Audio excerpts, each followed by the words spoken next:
his assurance in here is based on a couple things. It's based on, number one, keeping our priorities focused on God and this kingdom first mentality. What is kingdom first? Well, we talked about this back in Matthew chapter 6 a couple days ago when we talked about how we seek first the kingdom and his righteousness, and then everything else will figure itself out. Everything else will be added to you. But first, the primary gauge that we have is seeking first the kingdom and making kingdom decisions.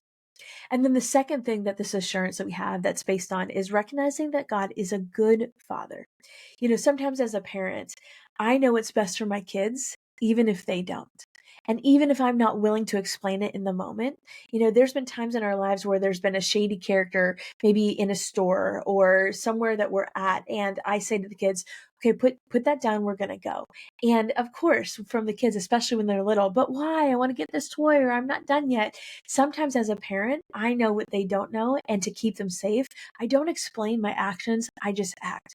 Or I'll be silent about something when they have persistently asked me about something and I've already set a boundary and I won't respond to them.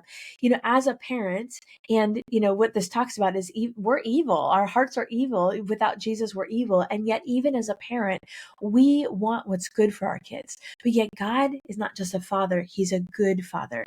And so we have to recognize that and trust him in that process, trust his timing, even if he's taking longer than we think he should, or if he's not giving us the answer that we want. We have to trust that he's a good father and recognize that. The third thing that this assurance is based on is that when we pray, we're praying according to his will with this desire to align our hearts with his.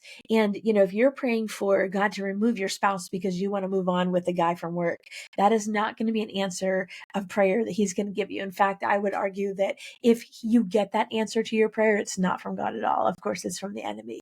But we need to pray and align our will to his will and say, okay, God, I surrender my will to yours.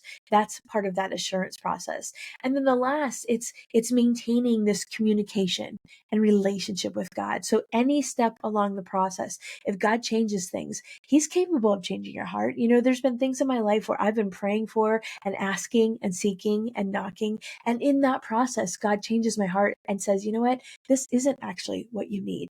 And because my heart has been in this place of seeking God's will, I'm okay with that, even if the answer is different than what I originally was seeking about.